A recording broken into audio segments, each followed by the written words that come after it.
Hello, everybody, and welcome back to the Bundesliga Show. We are here for our second edition of VfB in Europe, a mini-series on the Bundesliga Show, following the mighty, maybe not so mighty, Stuttgart as they trek, and maybe not trek across Europe on this occasion, in their Europa League campaign 25-26. Joined this afternoon, once more by Travis on stateside. How are you this afternoon?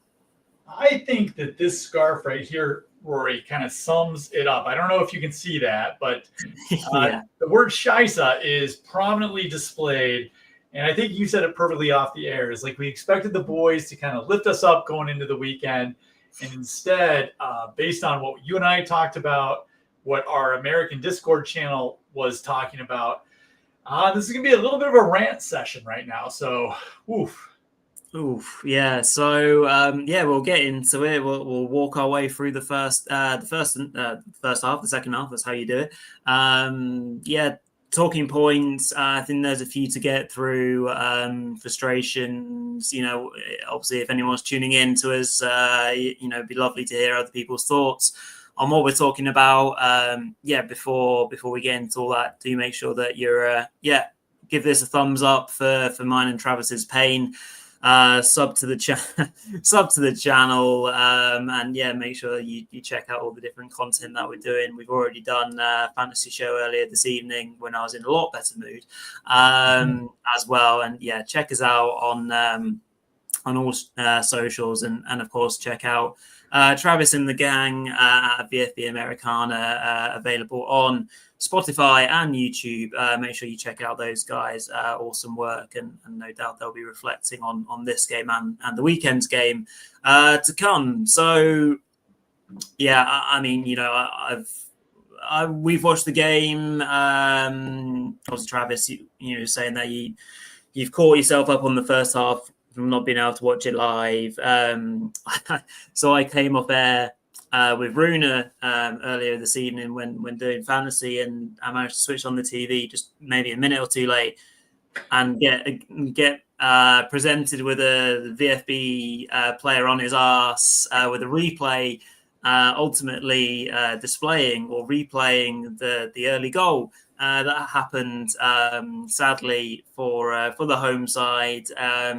Obviously, on reflection, I've kind of indicated that it was it Henriks that tried to make the recovery, but sadly this is a result of Angelo Stiller, doing what he should do, mopping up possession from an early kind of attack, but a back pass, whether it's careless or unsighted, as put Ajeti in on goal.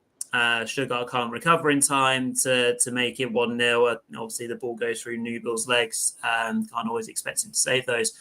To make it 1-0. So, completely unideal start away from home. Just kind of set up the precedent of how the game was going to go from the off. And, we'll talk about the narrative. We'll talk about the way that Basel played the game. Just so typical, isn't it? The thing that was wild is I was at practice, and the first thing that popped out on my phone notification-wise was actually your post on Blue Sky about a Stuttgart player flying his ass, and I was like, oh, God, this is definitely not trending well. And I didn't think it was as bad, but then when I got home and I saw the halftime replays, I was like, oh, my God, that was pretty rough. And that's a tough way to start, which is so disappointing for so many different ways. But you mentioned, playing away from home, there was notices like in the news about how many Stuttgarters were there. The crowd was so loud. It just sounded like it was a home match. And I know it's not super far away from Basel to where Stuttgart's at. It's not as close as Freiburg and Basel, but it's not that far. And it was just so impressive to hear the the Stuttgart supporters in that stadium. They were so loud the whole time, which made it all the more disappointing that this was kind of the result that happened here. And I'm looking on FOTMob, which is a website we go to a lot, and they have the momentum chart, and it is just pretty much all Stuttgart. There are moments where Basel seem to be into it, but it's a lot of Stuttgart all the time in this one. So my question to you is for the second week in a row, Jeff is on the bench.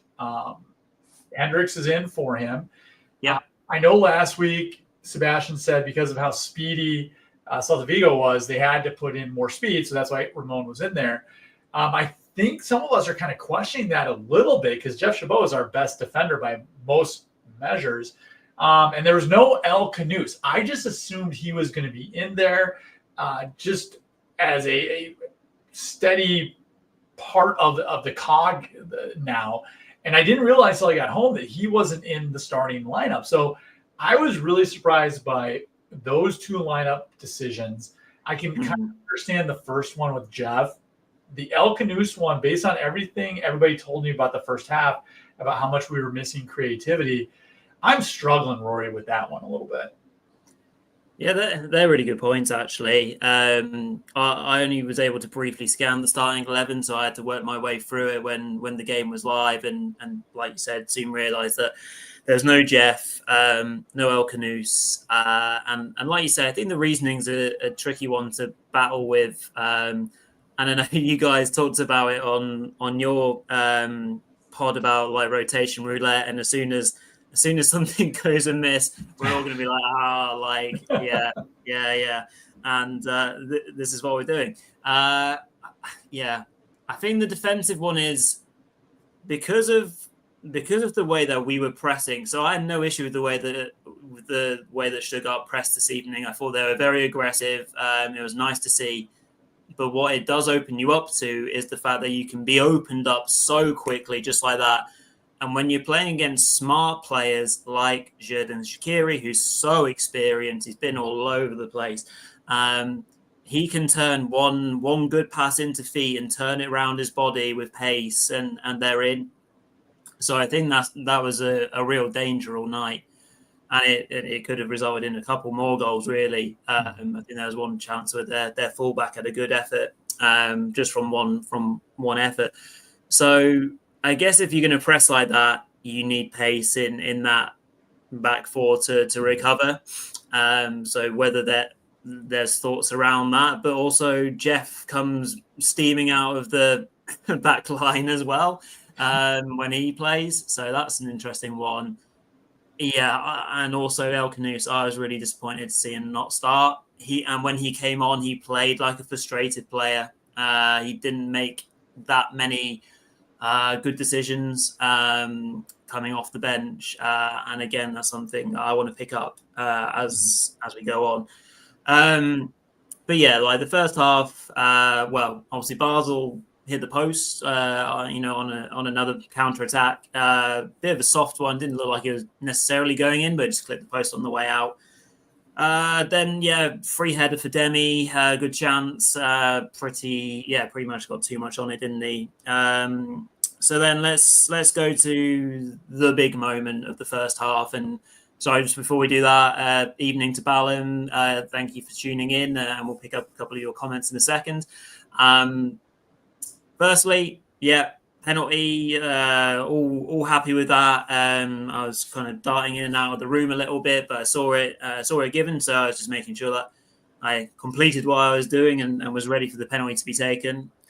Obviously, I could have gone out to the shops and back before this penalty was taken. I had little brands on Blue Sky. So I've had my say on it. And I'm so completely fed up because this happened to both my teams in the space of a few days. And got the same result both times. And my team lost both times. But I'm not sore about it at all, am I? I mean, just, to talk us through it, Travis, because this felt like just a travesty of match officiating at the highest level of football. And we're getting interference for absolutely no reason. Yeah, we have had instant replay in American football for a number of years. And I think the number one, I think it's a little smoother over here than it is in European football. It's just simply the amount of time that is taken. We had some discussion on our Discord. It's like, if you can't make the decision in 30 seconds, it's the decision on the field should stand. It's just crazy because you're doing nobody a favor at that point if you're just nitpicking things over and over again. I know we benefited from it possibly last week against Cologne, which Weibo was called for the penalty on Demi. Yeah. But then when you're making the supporters wait that long, you're making the person who's potentially going to kick it wait that long. I mean, it's the same problem we have in American football, where it's just like the flow of the game is gone. And so that would just be my gripe. Is I don't think it's a bad thing to have VAR. I just think it could be fine-tuned so much more easily than it is. I just don't know why you have to look at something for 4 minutes, 5 minutes, whatever the case may be. The bigger question I have for you is, we were all, at least on our side, clamoring for Demi to start taking penalty kicks. Like, how can you be a striker and not make a penalty kick? So he did it last week. Who do you want to take penalty kicks now that Demi can't make penalty kicks? I mean, El Canus wasn't there. I'd like to see him do one. I'm at the point now where just put in Maxi or somebody like that. The average, I think, is a little over 70% of penalty kicks that are converted. Mm-hmm. I'm curious to go back and look at the Stuttgart stats.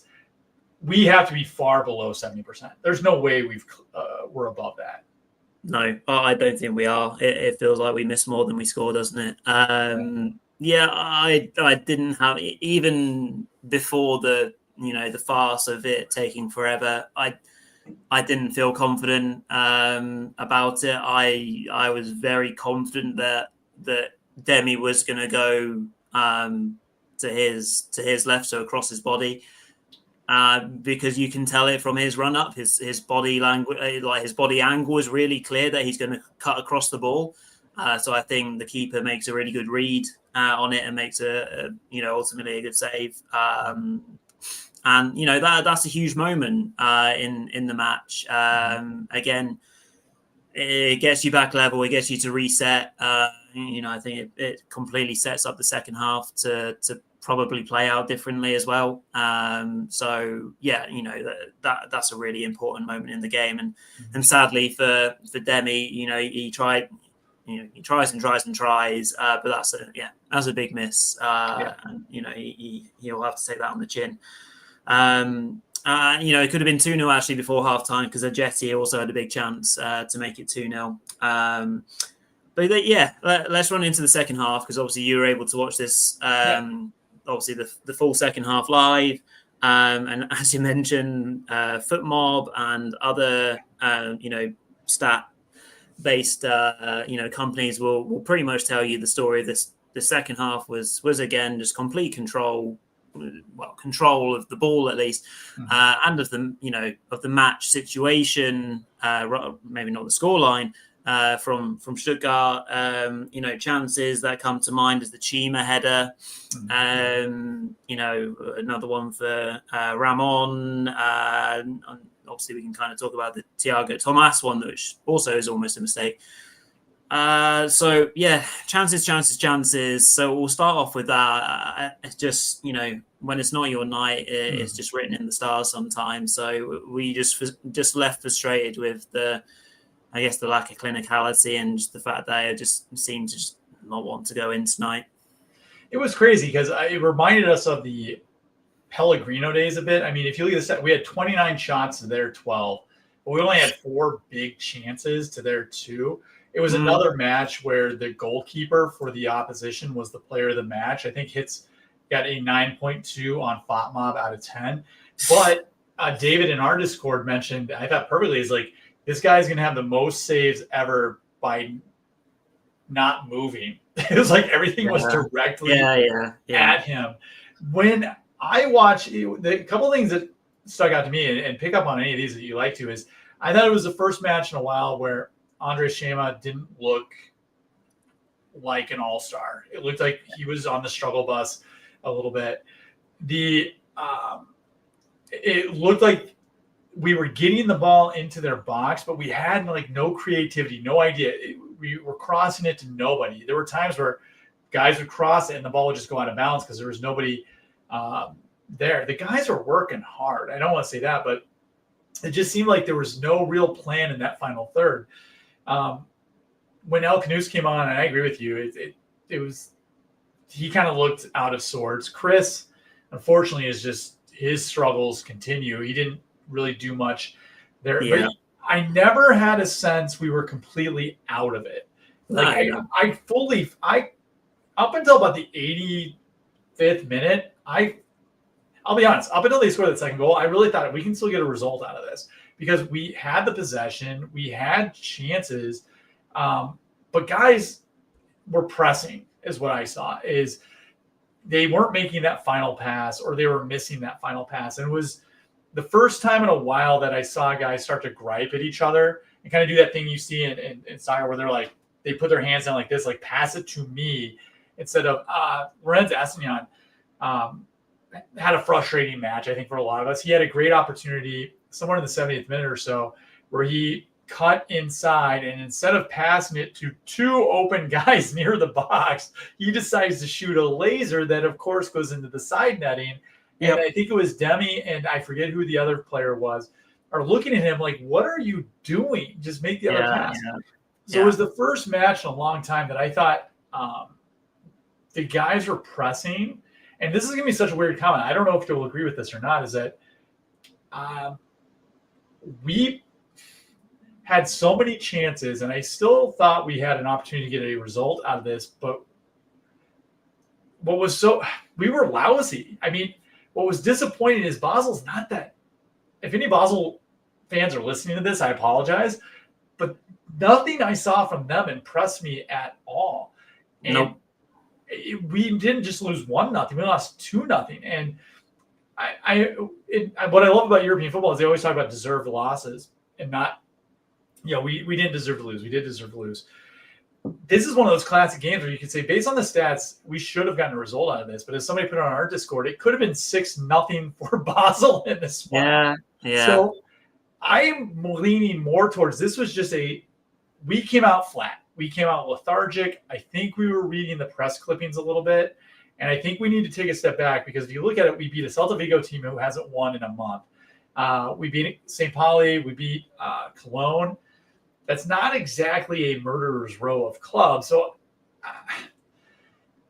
I'm curious how the group is going to respond after this. But that's a lot that I'm throwing out at you. But I thought Chema Andres didn't look great. I thought we were just frustrated all around the board. I didn't think we had a lot of creativity in that final third.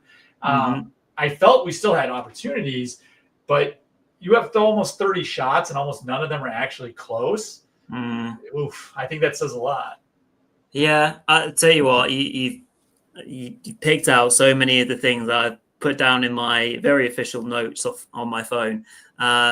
So I think, I think Chima had his worst performance from the start in a Stuttgart top. He was inaccurate with quite a few of his passes and some big chances that he missed. I'd agree with that.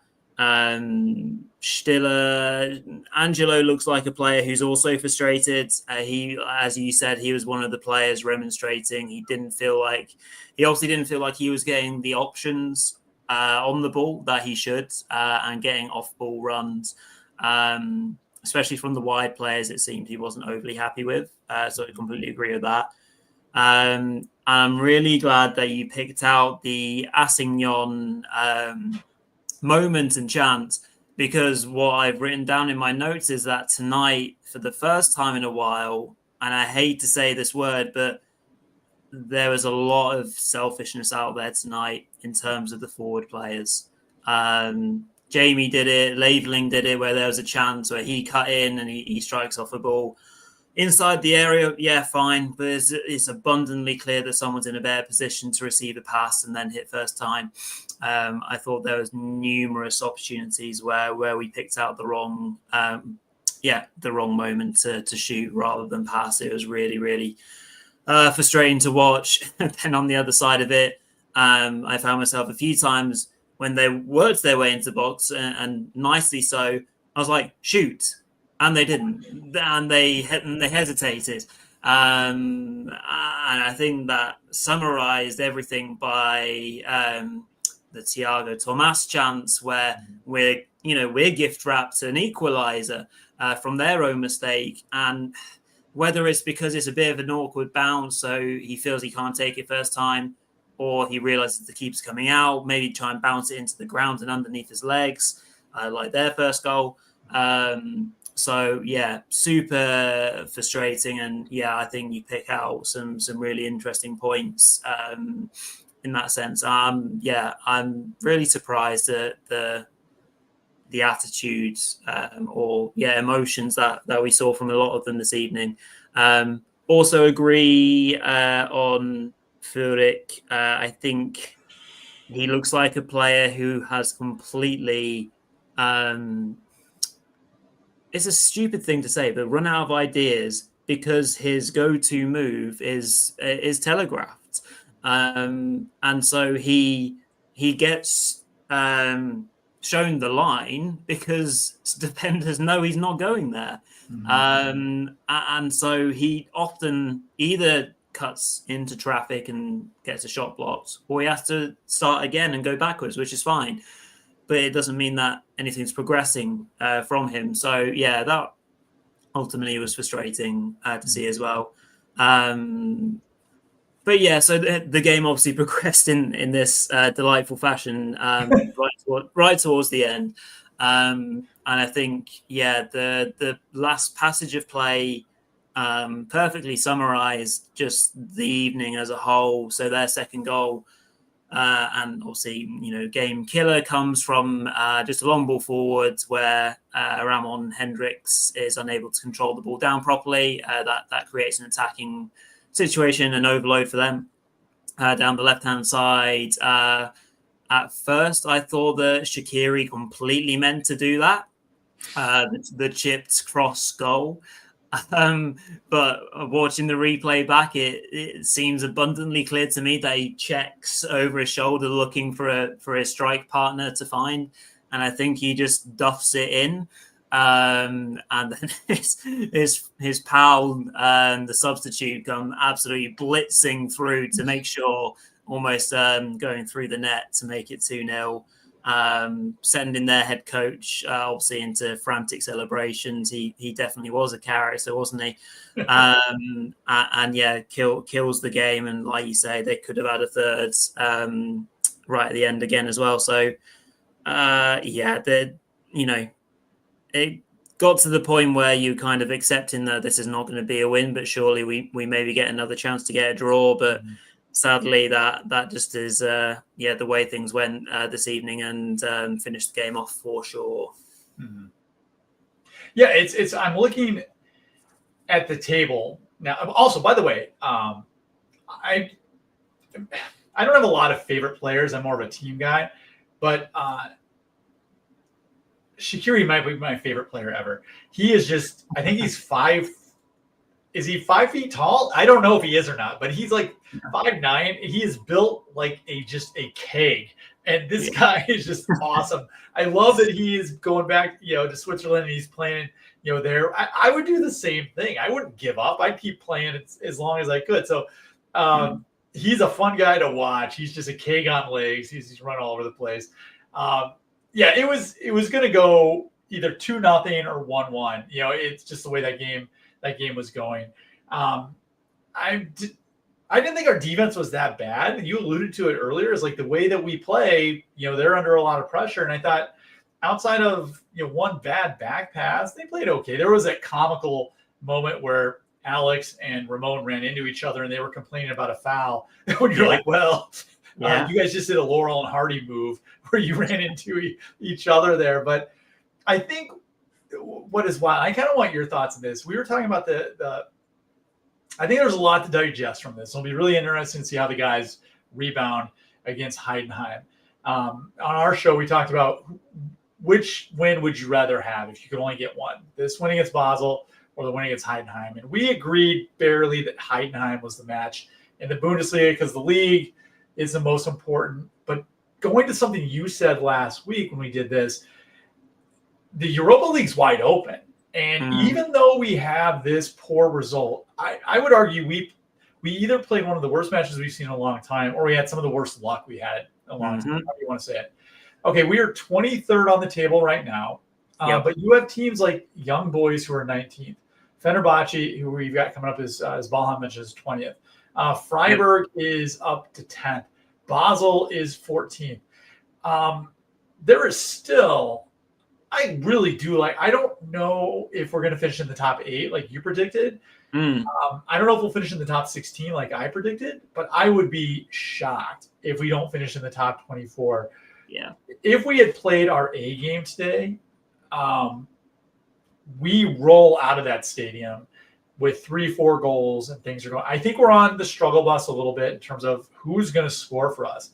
Some people on our Discord were talking about, is Dennis Undav the answer when he gets back to help there? And so we'll kind of see with some of that stuff. I think we've got a lot that's good. Our defense is solid. I don't think Alex was his rating on Fatma was pretty bad. I didn't think it was that bad. We're just lacking a little bit of creativity there. And I think Sebastian is still trying to figure out, okay, in the big matches, who am I going to play? El Canus has got to be in the lineup, I think, 100%. So I'm trying to reframe this, and I'm really going to need your help as okay, this is a negative moment, but sometimes, if you crush that coal enough, it becomes a diamond. So do you see was there any coal crushing in here that you think that could be a diamond, after the international break? Yeah, I do think so, because I think our general play up to the final third, which is a pretty general comment, but I thought it was quite neat. And I think if Sebastian has a good word with a couple of those forward players and says, pick your head up in the final thirds, goals will start to come and flow. Either way around, whoever scores the goal, if you set up your pal to knock one in, you still got, a notch on your belt for getting an assist. And that's, the numbers business that we're in.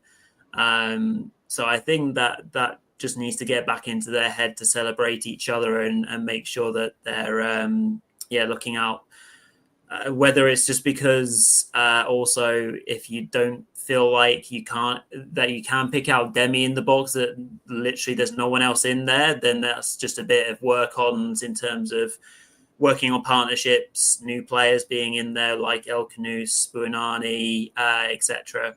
So I think there's some work to do on that. But I think you're right. I think this game missed an Undav, a player that can, and I'm kind of contradicting myself a little bit, but a player that could have picked up the ball on the edge of the 18-yard box and then just banged one in, and showing that composure, I suppose, to hit a clinical strike. And, like I said, labeling, smashed a few over. Demi, got a few wrong with his head. And, those chances that we've already talked about. I think someone like Undav shows that quality and maybe scores a couple of those tonight that we'd missed. And also, I do want to add to your point about the bad luck. I think if you replay this game, 9 times out of 10 we win it, 100%. Like you say, I think just circumstances and a mixture of all sorts of other delightful things, of missed penalties, VAR delays, errors have led to our demise, very sadly. So just a quick look ahead then. As you mentioned, Sunday will come quickly for Heidenheim. Is a game that holds really big importance before the international break to keep up momentum and quickly put this loss in the rearview mirror. But Ballon has obviously already alluded to the next challenge in the Europa League and what we're mainly focusing on in terms of Stuttgart in Europe.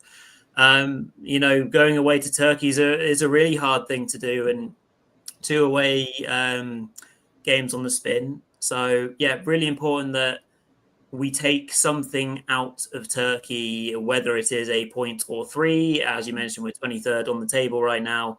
It would just be good to get that momentum back and not take 2 losses in a row for sure. Yeah, we've got the international break coming up, and we keep talking about Dennis. The more arrows we have in our quiver, so to speak, the better this is going to be for us. So Dennis should be healthier by that point. Dan Axo, in theory, should be healthier, so that should potentially help out a little bit. So we should have that. I thought Jovanovic looked good when he was on there. He was a little wild. He was, a player, but I thought he looked okay when he was out there. I think it's impossible to believe that this is the Chema Andres. I think this was a one-off. That he's going to get back out there. After the Fenerbahce match, where do we go? Oh, we go to Feyenoord. Is that how you pronounce it? And they're struggling more than we are right now. So it's like we talked about last week, is that this is a great tournament for a club like Stuttgart and our specific development right now, where we can get hit in the face a little bit with Basel, and they certainly did have a little bad luck, but then bounce back against Heidenheim in the league. Then after break, we played Wolfsburg. Then we got Fenerbahce and Feyenoord. It's how often Rory we said it, and Sebastian we trust. I have trust that he's going to figure this out. And when you get Dennis back, that's going to give him another offensive arm to use. So I love this tournament because I think it's like the Pokal in a sense. Is just we have as good a chance as anybody to make a deep run. And despite the results today, which were crazy frustrating. If I could show you the Discord that we're talking about here, we are a bunch of complainers. Where we were 2 seasons ago, compared to where we're at now, is kind of bonkers. But yeah, it'll be crazy going to Fenerbahce. That's gonna be a fun match. I'm excited about the Feyenoord match just because Germany versus the Netherlands is always kind of fun. To have that there. Ada going back to Turkey, so he's had some issues with the Turkish national team, but we've got a couple Dutch guys too, so it should be a lot of fun. And like you said, one good result gets us back on the hype train, and we're going back to the Europa League finals. So we just need to fine tune a couple things. I think that's where I'll wrap my part of this up. Is the engine hasn't fallen out of the car, to use that metaphor. We need to fine tune a couple things. We need to inflate the tires or change the oil a little bit just to get us there, because we're there. I can see it. Like, I never gave up hope on these guys until that second goal. I don't think they gave up hope either. There was frustration on their side, just like there was with our side. But with part of that frustration is because we know we're good. And we know we have the opportunity to do something really special. And I think with this character of guy, or the guys with the character we have and with the coaching we have, I think it's still possible. So this is definitely a step back, but I think we reassess, come back in a couple of weeks, go to Turkey, and this team, it could be a completely different result by then. Yeah, very true. So that, I think, nicely wraps it up. I think, unlike last week, it was a good conversation piece as to who was man of the match. I think man of the match, if it would be really difficult to do tonight. I have no one in my head. Do you have anyone that you think was just good enough to be better than the rest? Oh boy, yeah. In a loss, it's always pretty tough. I would probably go between two guys. But I'd probably wrap up with Maxi. His passion was always ever present. I still think there's some clogging up on that left side a little bit with he and Jamie. I think that needs to be worked out a little bit. His crosses weren't really going to anybody. Okay, well, I'm not making a great case for Maxi, but I would either go Thiago Tomas or I would go with Maxi Mittelstadt. I think Thiago is just continuing to bring that energy on the right hand, in the middle on the right hand side. And I think Max is just an anchor for us. Is that I 100% agree with what you said earlier. We need a little bit of composure. We need somebody like Seru was a couple of years ago, where the guys just always believed and everything was calm. Dennis had that when he was having a good run. Maxi seems to kind of be that guy, now a little bit. So it was a rough match. I didn't think the defense played that badly. This dude was working all day long. I will begrudgingly go Maxi over Thiago, but I'm interested to hear what you said because, it's a rough go. Yeah, it's a rough go. I don't think I can stretch further than what you've already said. I think Maxi is a pretty good shout. Yeah, working my way mentally across the team. Yeah, I don't think there's any other contenders. So for what it's worth, Maximilian Mittelstadt gets our man of the match for this evening. Well done, Maxi. So yeah, that can be a wrap for this evening. Yeah, good fun to have a bit of a therapy session after a disappointing night in Europe for VfB, but nonetheless, we're holding strong onto hope and obviously going to Sunday and then into the international break. To have a bit of rest for everyone and a bit of rest on this show. So yeah, that'll be it. Lovely stuff. Thank you everyone for watching, whether you're watching live with us or subsequently once you've had time to calm down. If I may just point you in the direction of our other shows that we've done this week, of course. Earlier on, we were doing fantasy football with Runa. So that's live on the channel right now. Our prediction show should be going up Friday morning, UK time. So keep your eyes peeled for that. We'll try and promote that on social media, as we always often try to do. If you can find it in your hearts to leave a like on this show, leave a comment if you've not been able to watch us live. And you feel the need and desire to, that'll be fantastic. And of course, sub to the channel. As already said, check out Travis and the lads on VfB Americana. Awesome. English speaking pod / show for all things Stuttgart and a great way to keep in touch with the awesome club that Stuttgart are. Thank you all. Thank you, Travis. And we'll catch you next time. Cheers all. Bye-bye.